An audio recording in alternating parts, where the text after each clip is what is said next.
In this video, I will show you how to install Bench AI slides.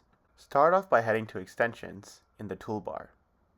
From here, select Add-ons, and then click Get Add-ons. This now opens the plugin marketplace, and it's from here that you can actually search for our plugin, Bench AI Slides. We now need to install the plugin.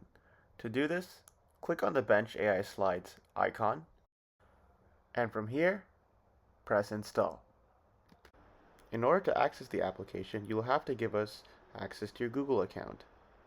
Simply accept all the permissions we request and you should be good to go. Great, you've now installed the application.